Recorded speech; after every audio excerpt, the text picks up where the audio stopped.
Terima kasih Anda masih bersama kami di Kabar Petang. Langsung saja kita mulai dialognya. Saya ingin ke Kang Aceh. Kang Aceh, artinya dengan bergabungnya Ridwan Kamil ke Partai Golkar ini proyeksinya untuk tahun 2024 Pilpres?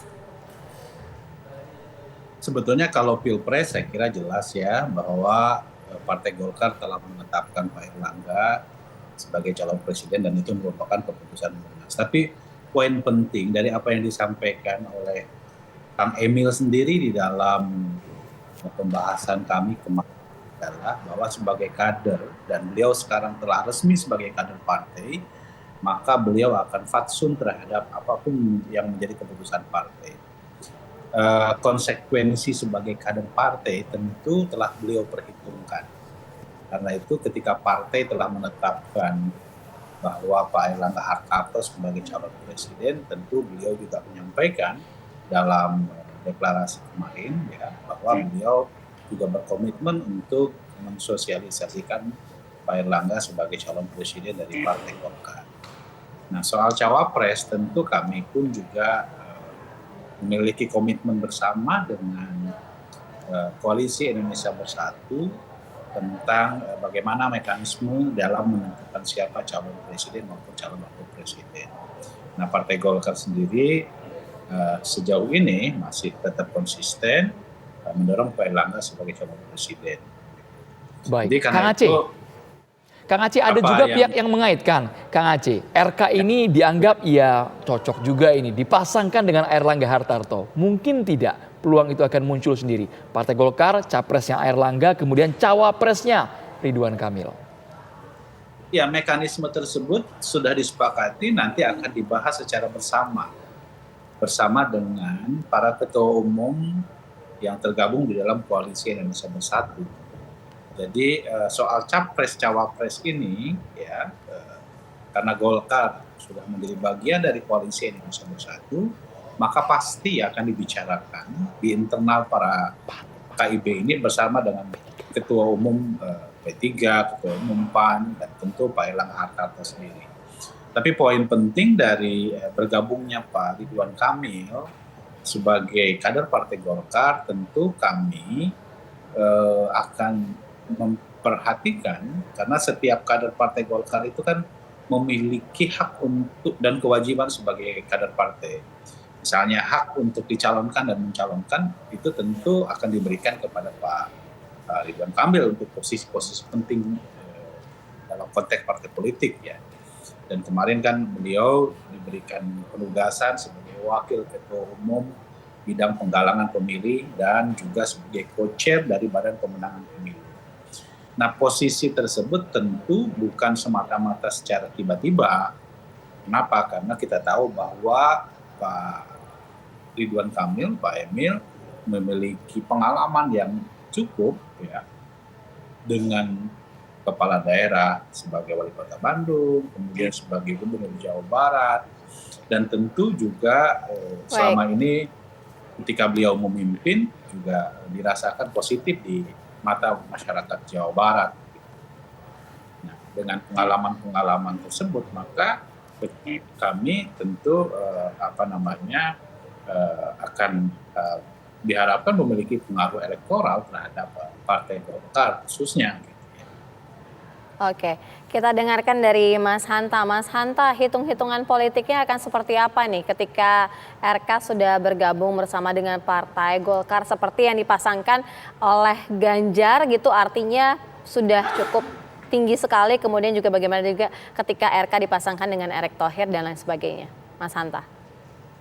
Ya, cara begini, menurut saya bergabungnya RK ke Golkar ini adalah kabar baik sekali buat Partai Golkar sebagai lembaga partai, tetapi sekaligus kabar kurang baik untuk mengganti kabar buruk bagi potensi Pak Erlangga untuk bertarung di 2024. Kenapa ini menjadi kabar baik bagi Golkar? Karena kita tahu Golkar, Kang Aceh, berdasarkan data survei, memang relatif stagnan perolehan elektabilitasnya, kemudian cenderung di bawah perolehan Pileg 2019 yang lalu. Karena itu Golkar membutuhkan injeksi elektoral, dibutuhkan figur ID di saat figur kuat untuk kita tahu Nasdem ada Anies Baswedannya, kemudian Prabowo dan Gerindranya, Ganjar dengan PD Perjuangannya, Golkar, Pak Erlangga dengan data yang ada tidak begitu kuat, sehingga dibutuhkan figur baru. Nah, munculnya RK ini menurut saya memberikan kabar baik, potensi prospek Golkar yang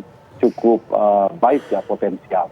Dan kita tahu di saat yang sama, kita tahu di 3 pulau Jawa lumbung suara elektoral itu, Jawa Timur adalah biasanya dikuasai oleh PD Perjuangan dan PKB, Jawa Tengah itu sudah kandangnya PD Perjuangan, nah Jawa Barat biasanya dinamis, bisa berganti, dan Golkar memilih Kang Emil yang berbasis Jawa Barat, saya kira ada pilihan yang strategis dan tepat untuk memenangkan Jawa Barat bagi Partai Golkar, gitu. Tetapi juga antar Golkar dan RK ini menurut saya simbiosis politik mutualisme, menguntungkan kedua-duanya, baik kelembagaan Golkar maupun bagi Kang RK. Karena Kang RK butuh kendaraan politik, baik di Pilpres misalnya punya potensi sebagai cawapres atau capres sekalipun, kemudian juga potensi akan maju lagi sebagai gubernur misalnya kalau tidak di Pilpres. Sudah ada kendaraan besar dan seksi namanya Golkar. Nah, keduanya akan menguntungkan. Tetapi di sisi yang lain saya ingin memberi semacam sebuah gambaran analisis ya dari sisi Mas Erlangga. Pak Erlangga sebagai ketua umum Golkar yang sudah menjadi capres Golkar, saya kira mulai membuka peluang beliau masuk era menjadi kingmaker. Kalau kemudian RK menjadi simbol figur baru yang akan ditarungkan oleh Partai Golkar. Itu kabar kurang baik secara potensi prospek Pak Erlangga menurut saya. Itu yang harus diantisipasi. Kedua-duanya, baik sebagai capres, kalau kemudian lewat posisi capres-cawapres diambil oleh Kang RK, kemudian posisi ketum juga itu terancam. Itu prospeknya. Kalau membaca dari sisi Golkarnya, karena kita tahu Golkar, kecuali Pak Erlangga sudah memutuskan seperti Pak Surya Paloh. Pak Surya Paloh memang kingmaker di Partai Nasdem. Dan beda, di Nasdem itu relatif dia lebih independen dengan kekuasaan atau orang sedang berkuasa. Sehingga tidak ancaman Anies untuk mengambil ketua umum Nasdem berbeda dengan di Golkar. Nah, kalau di Golkar itu potensi besar. Kalau RK kemudian menjadi kandidat Golkar, maka saya memprediksi kemungkinan ketua umum Golkar pun akan lepas. Itu dari sisi kalau Pak Erlangga kemudian tidak running. Tapi kalau ini siapa yang akan bisa mengendalikan ya. Tapi kalau Pak Erlangga yang lebih tepat mengendalikan, kemudian Pak Erlangga tetap tarung di Pilpres, kemudian RK hanya kemudian menjadi vote getter atau pengumpul suara Golkar, maka Pak Erlangga lah yang akan saya kira mendapatkan insentif secara elektoral lebih besar. Saya kembali tadi yang ditanyakan Sera. Kalau dipasangkan Erlangga dan RK, secara realistis ketika Pak RK masuk di Golkar menjadi warna kuning, menurut saya hampir mustahil. Mohon maaf saya menganalisa, karena Golkar belum cukup untuk mendukung capres-cawapres, sehingga hampir mustahil di KIB, kemudian dua-duanya Golkar. Yang paling mungkin itu Pak Erlangga berpasangan dengan yang lain. Atau RK, kalau dengan PDI Perjuangan ada Ganjar Pranowo atau Mbak Puan. Atau di dalam internal KIB ada Erick Thohir bersama PAN, atau ada Sandiaga Uno dan sebagainya. Saya kira itu petanya yang agak sulit. Kalau memasangkan antar RK dan Erlangga atau Erlangga dengan RK, dua-duanya dari Golkar, sementara Golkar masih membangun koalisi, menurut saya sulit ya bagi KIB untuk dibangun. Begitu. Kalau dari luar Golkar, Mas, kalau bijikan Mas Hanta kan di KIB yang capres potensial Ridwan Kamil. Tapi kalau Ridwan Kamil dipasangkan selain Erlangga Hartarto agar bisa suaranya paling tidak tinggi elektabilitasnya, dengan siapa ini Mas Hanta? Dengan Ganjar kah atau dengan tokoh lainnya? Kalau Ridwan Kamil sebagai cawapres, saya kira cukup seksi. Ada figur-figur capres yang cukup kuat. Di sana ada Ganjar Pranowo, ada Anies Baswedan, dan ada Prabowo Subianto. Golkar bisa ketiga-tiganya. Kita tahu Golkar punya jam terbang tinggi soal berkoalisi juga. Nah, tetapi dengan Ganjar tentu bertarung dengan nama-nama lainnya. Yang ada kedekatan dengan Pak Jokowi juga, di KIB juga ada Pak Erick Thohir, ada Mas Sandiaga Uno, ada Mbak Puan Maharani sendiri dan Kang RK. Bertarung 4 orang ini untuk menjadi wakilnya Mas Ganjar. Kalau arahnya ke Anies, belum ya, meskipun tidak menutup kemungkinan. Karena Golkar bersama Pak Jokowi di dalam KIB. Bersama Pak Prabowo juga sepertinya tidak seintens di KIB dengan PD Perjuangan. Itu kalau sebagai cawapres, Andrew. Tapi kalau misalnya KIB dan PD Perjuangan berpisah atau tidak berhasil membangun koalisi, PD Perjuangan mengusung nama sendiri apakah Ganjar atau Puan, Ganjar Puan atau Puan dengan orang lain, kemudian Ganjar tidak maju atau Ganjar maju melalui PD Perjuangan, maka potensi RK juga muncul di KIB. bisa sebagai capres atau sebagai cawapres. Nah, siapa yang bisa dipasangkan dengan RK? Ada beberapa nama. Kita lihat kedekatan dengan PAN, KIB kan 3 partai itu, PAN yang cukup kuat figurnya. Kita lihat yang RK, Golkar, kuning, kemudian Erick Thohir, PAN yang sangat dekat dengan Pak Zulkifli kelihatan di warna birunya, kemudian warna hijaunya itu yang belakangan cukup dekat adalah Sandiaga Uno. Jadi 3 figur ini kalau dilihat saya kira ada faktor-faktor yang menarik ya, tentu ada faktor figur kuat atau kingmaker di belakangnya yang juga saya kira menarik melihat dinamika KIB ini. Ada RK, ada Erick Thohir, dan juga ada Sandiaga Uno yang kemudian mungkin bisa dikaitkan dipasangkan dengan Ganjar Pranowo. Nah, kalau itu konstelasinya seperti analisa saya di awal, Andrew, yang harus diantisipasi oleh Pak Erlangga kemungkinan bisa jadi akan menjadi kingmaker dalam konteks ini. Kalau bicara dalam konteks elektabilitas, gitu. Jadi kalau bicara capres cawapres bagi Pak Kang RK, politik masih sangat dinamis. Terlalu cepat menyimpulkan bahwa pasti menjadi capres cawapres siapapun sekarang ini. Mas Ganjar pun belum pasti. Jadi masih cukup dinamis. Yang kedua, multi variabel menjadi cawapres dan capres itu banyak sekali. Kang Aceh mungkin sangat paham sekali. Jadi sangat dinamis nanti dan dinamika. Tapi paling tidak RK, apalagi Pak Erlangga, Pak RK dalam konteks ini kita bahas, dia juga punya modal awal dari sisi elektabilitas, dari sisi boarding pass atau partai yang sudah punya namanya PDI bernama Golkar. Tergantung dinamikanya di internal bersama Pak Erlangga tadi. Ditambah tentu faktor logistik dan sebagainya. Ini yang saya kira dinamisnya. Yang kedua, kalau masih ada waktu, Andrew, penting juga untuk memasangkan itu bagi seorang capres kuat, dia akan melihat 2 variabel mencari pasangannya. Apakah RK sebagai cawapres ya, atau RK-nya sebagai capres. Yaitu satu, mempertimbangkan, memaksimalkan basis dia sendiri. Karena itu dia mencari cawapres yang di basis dia. Supaya semakin setuju pemilihnya, semakin membesar, sehingga figur yang dicari adalah figur dari basisnya. Yang kedua, dia akan memperluas ceruknya atau mencari orang-orang wakil yang berpotensi bisa memecah suara basis lawan. Nah, Kang RK saya kira bagi Ganjar atau capres lainnya itu masih tanggung di antara 2 variabel ini. Misalnya Ganjar, kalau ingin mengambil memaksimalkan basis massa, itu orang dekat dengan Jokowi. Pak RK itu bukan satu-satu orang-orang yang paling dekat di persepsi publik. Kalau ingin memecah suara di Jawa Barat, maka tantangannya apakah sanggup memecah basis Prabowo dan Anies Baswedan. Dan kita tahu Anies dan Prabowo sangat kuat di Jawa Barat sebagai capres. Nah, itu yang menjadi tantangan. Kalau kemudian sebagai cawapres Ganjar tidak kuat memecah suara itu, maka Ganjar lebih realistis mengambil Anies sekalian atau Prabowo sekalian. Mereka berpasangan siapa menjadi capres cawapres. Nah, itu saya kira yang dari faktor yang saya katakan dinamis. Tapi apapun, Kang RK menjadi faktor yang positif bagi Golkar, dan Golkar menjadi kendaraan potensial dan seksi bagi Kang RK. Oke, kita langsung minta tanggapan Kang Aceh. Kang Aceh, tadi Mas Hanta bilang sedikit sulit nih kalau digabungkan antara Erlangga Hartarto dengan Ridwan Kamil. Erlangga lebih kepada kingmaker. Nah, ini bagaimana nih kira-kira siapa yang akan dipilih nih dalam Pilpres 2024 dari Partai Golkar dan juga KIB nantinya?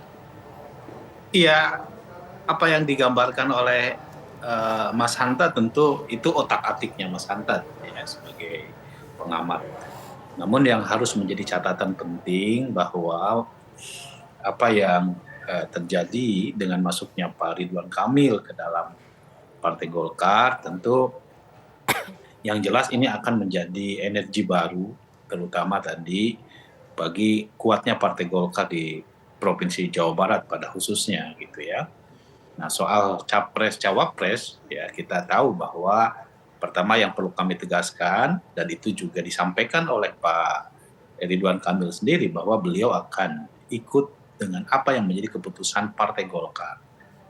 Dengan masuknya beliau ke Partai Golkar dan menjadi kader Partai Golkar, pasti beliau akan mengikuti apa yang menjadi keputusan Partai Golkar.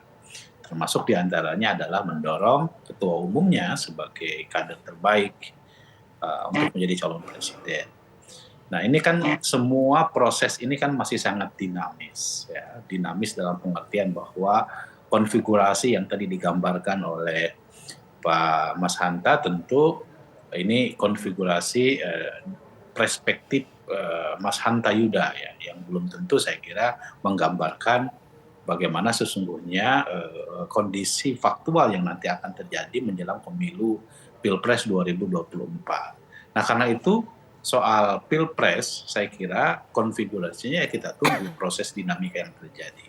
Partai partner kami saja PDI Perjuangan yang sudah memiliki kursi yang cukup jelas dan memiliki kewenangan untuk mencalonkan calon presidennya hingga saat ini belum mengumumkan siapa capres maupun cawapresnya. Partai yang lain pun juga sama demikian. Ada satu partai yang sudah mengumumkan capres, tapi kan hingga saat ini belum cukup untuk membentuk sebuah koalisi. Jadi karena itu terkait dengan spekulasi atas berbagai konfigurasi capres, tentu itu sah-sah saja orang untuk melihatnya. Namun ya yang jelas bahwa pilihan kami untuk menerima Pak Kang Emil sebagai calon presiden, sebagai calon sebagai kader Partai Golkar tentu harus dilihat bahwa ini akan menjadi kekuatan bagi Partai Golkar. Setidaknya sekarang Kang Emil sudah menjadi bagian dari kedua Partai Golkar. Beliau akan tunduk terhadap apa yang menjadi keputusan Partai Golkar.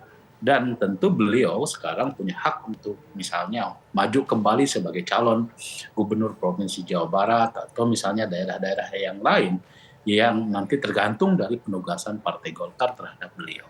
Jadi intinya soal konfigurasi capres-cawapres ya saya kira ini masih sangat dinamis karena bagaimanapun kita melihat kondisi dinamika yang terjadi pada masa yang akan datang. Dan itu merupakan kewenangan yang dimiliki oleh Ketua Umum kami dan para Ketua Umum Koalisi Indonesia Bersatu. Jadi karena itu soal capres-cawapres kita tunggu. Partai Golkar masih konsisten mendorong Pak Erlangga sebagai calon presiden Republik Indonesia di tahun 2024. Begitu. Terima Mas kasih Ando. banyak. Kang Aceh Hasan dan juga Mas Hanta Yuda, terima kasih sudah bergabung di Terima Kabar kasih. Petang.